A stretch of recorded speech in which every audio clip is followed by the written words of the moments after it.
अब कुछ नफरती चिंटुओं ने इस्लाम के कानून के खिलाफ सुप्रीम कोर्ट में अर्जी दायर कर दी है। उन नफरती चिंटुओं का कहना है कि इस्लाम के अंदर जो विरासत का कानून है उसे खत्म किया जाए, क्योंकि मुसलमानों की औरतों को विरासत के कानून के जरिए इंसाफ नहीं मिलता है। आखिरकार पूरा मामला क्या है और क्यों all India Muslim personal law board को बाकायदा इस ताल्लुक से प्रेस नोट जारी करना पड़ा। All India Muslim personal law board ने बाकायदा इसकी पूरी तफसील अपने इस प्रेस नोट में लिखी है। All India Muslim personal law board लिखता है कि सुप्रीम कोर्ट में एक गैर मारूफ तंजीम निया नारी फाउंडेशन की जानिब से किए गए इस शर अंगेज मुतालबे को इस्लाम के कानून और विरासत को खत्म कर दिया जाए, इसलिए कि वो मुस्लिम खवातीन के साथ बराबरी का सलूक नहीं करता है। इसलिए यह गलत और मजहबी आज़ादी के आईनी दफा 25 के खिलाफ समझा जाता है। All India Muslim personal law board के तर्जुमान डॉक्टर सैयद कासिम रसूल इलियास ने एक प्रेस बयान में कहा है कि बॉम्बे हाई कोर्ट ने अपने मशहूर फैसले में वाज़ेह तौर पर कहा था कि पर्सनल लॉ को आईनी जांच के दायरे में नहीं लाया जा सकता है। इसी तरह यह कहना कि इस्लाम का कानून विरासत लाजमी मजहबी अमल नहीं है, शरीयत के आइली कवानीन की मजहबी हैसियत से ला इल्मी का मजर है। इस्लाम के आइली कवानीन बराह रास्त कुरान और सुन्नत से लिए गए हैं और इस पर सख्ती से अमल करना मुसलमानों की लाजमी जिम्मेदारी है। उन्होंने कहा है कि यह कहना कि इस्लाम के वरासती कवानीन में मुस्लिम खवातीन के साथ बराबरी का सलूक नहीं किया जाता, दरअसल कानून शरीयत की मसलिहत और हिकमत से नावाकिफियत है। इस्लाम वो दीन है जिसने मर्द और औरत को बराबरी का दर्जा दिया और उनके हुकूक व जिम्मेदारियां मुतय्यन की है। औरत के नानो नफका और घर के जुमला इखराजात की जिम्मेदारी मर्द पर डाली गई है। औरत को इससे अलग कर दिया गया है। औरत ने अपने माँ बाप से विरासत में जो कुछ हासिल किया हो या वो कोई मुलाजमत करती हो, इस सूरत में भी उस पर घर चलाने की कोई जिम्मेदारी नहीं होती है। यहां तक कि वो अपने जाती आमदनी को अपने तौर पर आजादाना खर्च भी कर सकती है। इसके बावजूद उसे विरासत में आधे हिस्से का हकदार करार दिया गया है। बोर्ड के तर्जुमान ने आगे कहा है कि औरत की कई ऐसी स्टेज है जिसमें कभी उसको मर्द के बराबर, कभी मर्द से ज्यादा और कभी सिर्फ औरत को ही हिस्सा मिलता है।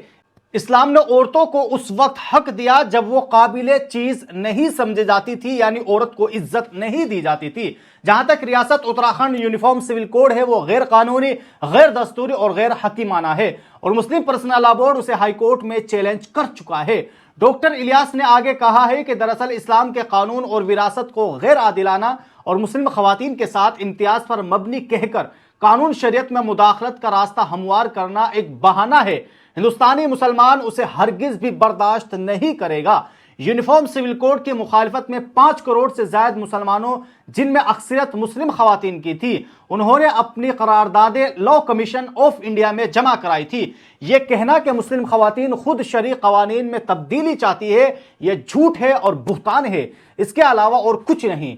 All India Muslim personal law board ने सुप्रीम कोर्ट से अपील की है कि वो इस कानून को मुकम्मल तौर पर रिजेक्ट करें। अब आइए हम आपको संभल से सामने आने वाली 2 वीडियोस के बारे में बताना चाहते हैं जिन्होंने इस वक्त सोशल मीडिया पर एक नई बहस छेड़ दी। इस वक्त सोशल मीडिया पर खूब हंगामा है।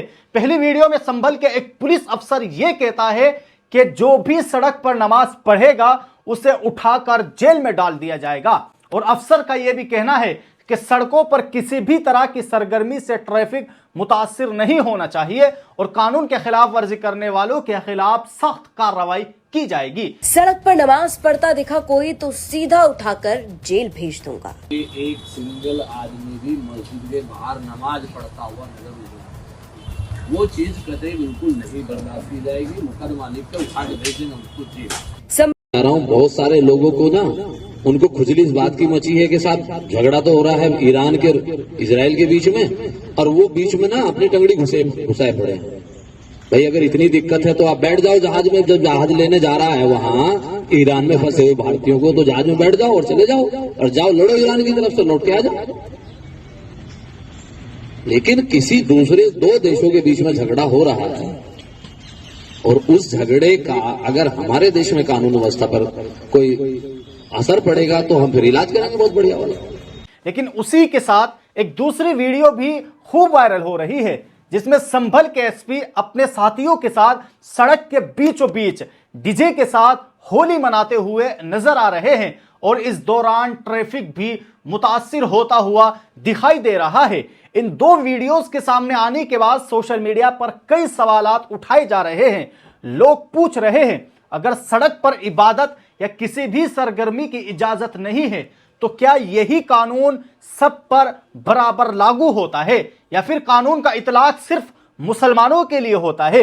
अब जनाब असदुद्दीन ओवैसी ने संभल के सीओ को जवाब देते हुए यह बात कही है कि सबका खून इस मुल्क की मिट्टी में शामिल है, यह हिंदुस्तान किसी के बाप की जागिर नहीं है। आप खुद सुनिए कि आखिरकार जनाब असदुद्दीन ओवैसी ने संभल के सीओ को क्या जवाब दिया है। संभल में कल एक वीडियो मैं भी देखा, एक डीएसपी साहब हैं, मुसलमानों को बिठाते हैं, मुसलमानों को बिठाकर बोलते हैं क्या जरूरत है तुम लोगों को, ईरान पे तुम लोग क्यों एहतजाज कर रहे, ईरान इजराइल अमेरिका की जंग हो रही, तुमको क्या करना है, तुम एहतजाज करेंगे तो हम तुमको सजा दे देंगे, तुम लोग रोड पे क्यों आके नमाज पढ़ते, बर्दाश्त नहीं किया जाएगा, जेल को भिजाया जाएगा, और अगर तुमको ज्यादा तकलीफ हो रही तो इंडिया से ईरान चले जाओ। मैं उस डीएसपी साहब को बोलूंगा, यह मुल्क आपके बाप का नहीं है, हिंदुस्तान का आईन है, freedom of expression article 19 fundamental right है। और सुनो डीएसपी, तुम बिन्यामिन नेतन्याहू की जबान में बात कर रहे हो, अगर कल कोई इजराइल की ताईद में एहतजाज निकाला जाएगा तो तुम तो जय जय के नारे लगाओगे ना।